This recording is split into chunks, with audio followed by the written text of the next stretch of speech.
Hello, good morning, my loving students. How are you all? I hope you all will be good. Dear students, we are reading chapter 3. हम लोग कौन सा पाठ पढ़ रहे हैं? पाठ 3, शल्य चिकित्सा के प्रवर्तक सुश्रुत। सुश्रुत के विषय में हम पढ़ रहे हैं। आज हम सीखेंगे सुश्रुत संहिता, जो उनका क्या है, एक ग्रंथ है।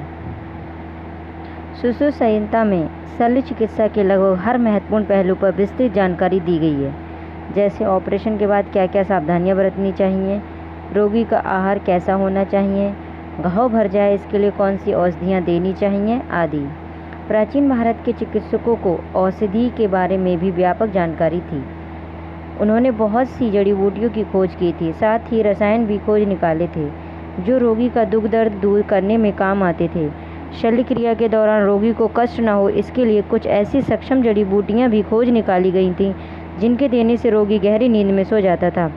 मानव शरीर के भीतरी अंगों की जानकारी प्राप्त करने के लिए सुश्रुत ने एक अनूठी विधि खोज निकाली थी। मृत शरीर को पहले किसी वजनदार वस्तु के साथ बांधकर किसी छोटी सी नहर में डाल दिया जाता था।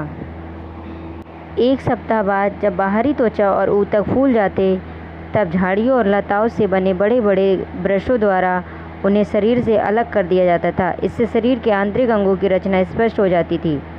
सुश्रुत जितने बड़े शल्य चिकित्सक थे, उतने ही श्रेष्ठ गुरु भी थे। शल्य कला का प्रारंभिक प्रशिक्षण देने के लिए वे अपने शिष्यों को कंदमूल, फल फूल, पेड़ पौधों की लताओं, पानी से भरी मस्कों, चिकनी मिट्टी के ढांचों और मलमल से बने मानव पुतलों पर दिनों दिन अभ्यास करवाते। चीरा कैसे लगना है, उसे कितना लंबा कितना गहरा रखना है, इसका अभ्यास प्राप्त करने के लिए शिष्यों को ककड़ी, करेला, तरबूज जैसे फलों और सब्जियों पर कई कई दिनों तक अभ्यास करना पड़ता था।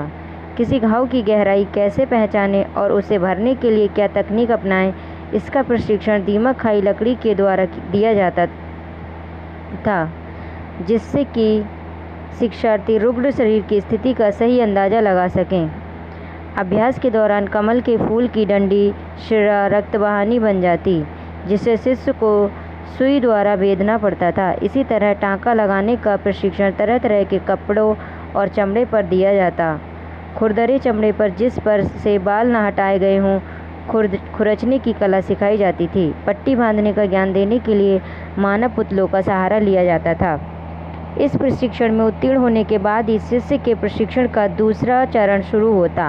अब उसे किसी कुशल शल्य चिकित्सक की देखरेख में रख दिया जाता था।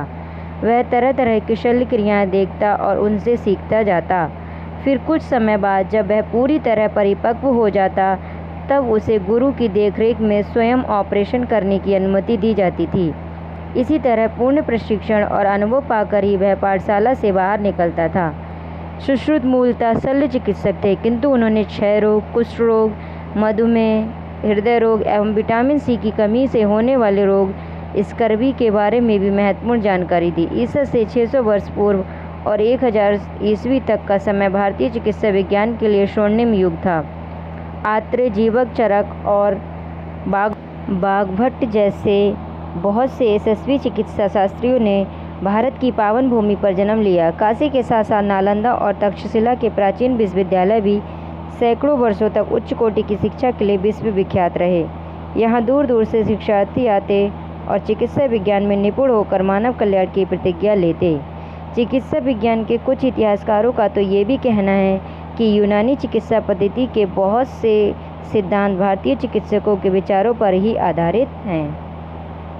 तो छात्रों, किसने लिखी है ये? डॉक्टर यतीश अग्रवाल। और क्या शिक्षा मिलती है हमें? अपने राष्ट्र के प्राचीन गौरव पर गर्व करना चाहिए। हमें अपने राष्ट्र के प्राचीन गौरव पर गर्व करना चाहिए। तो छात्रों, हमारा चैप्टर यहीं समाप्त होता है। धन्यवाद।